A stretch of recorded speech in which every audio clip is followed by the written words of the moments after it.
At first, it felt like any other Minecraft world. The sun was bright, the trees were plentiful, and the familiar rhythm of punching wood and crafting tools set in. I built a simple dirt shack on a small hill, a temporary home to get me through the first night. De Munose, I tucked myself into my new bed and slept soundly. Nothing unusual, right? That's what I thought. 2. When he woke up, the sun was shining again. But something was off. The cobblestone path I'd laid to a nearby cave was gone. Not just broken, but vanished, as if it had never been there. I brushed it off. Maybe I was just tired. I went to my chest to grab my stone pickaxe, but it was empty. My heart skipped a beat.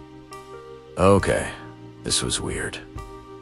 I hadn't moved anything. Tem primera, sa, W, Italiano. A new sign hammered into the wall of my hut. A message I know I didn't write. It just said, "It remembers."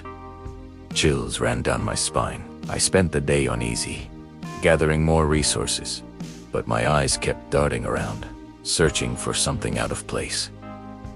That night, I reluctantly went to sleep again. When you woke up, the world outside my door was completely different. My little hill was now part of a vast, crumbling stone structure. Arches and pillars, covered in vines, stretched as far as I could see.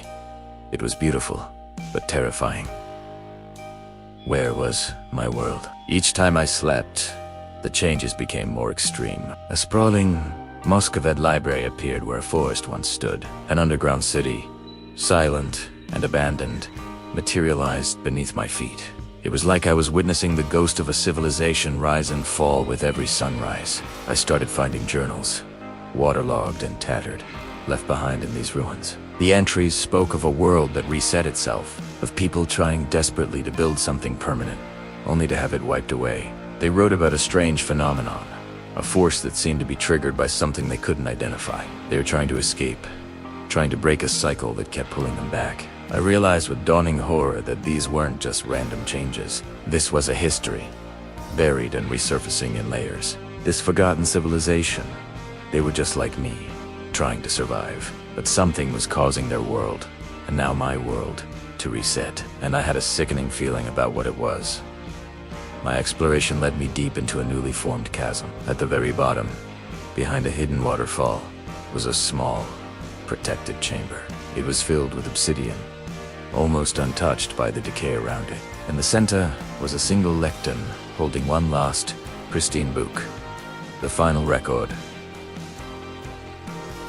It was a warning. The author explained that they had discovered the trigger for the reset. It wasn't a monster or a celestial event. It was sleep. Every time a conscious mind in this dimension rested, the world would fold in on itself, reverting to a previous state, sometimes overwriting, sometimes blending. Their entire civilization had been erased, piece by piece, by their own need for rest. And now, I was the conscious mind. I was the one triggering the resets. Every time I lay down in my bed, I wasn't just resting my body. I was erasing history. I was the source of the chaos. The realization hit me like a physical blow. The cryptic message it remembers wasn't about the world. It was about me.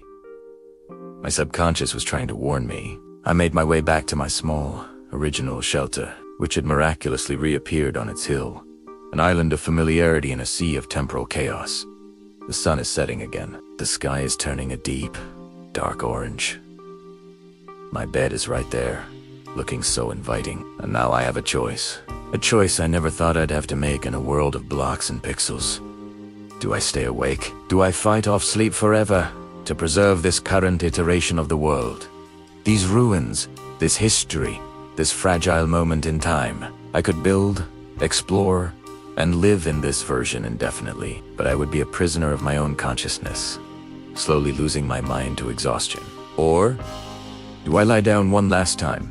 Do I give in to sleep, knowing it will reset everything again, but hoping, just maybe, that by peeling back one more layer, I might find the original world, the true world, the one that existed before all the cycles began. What if the only way to break the loop is to go all the way back to the start? Night is falling.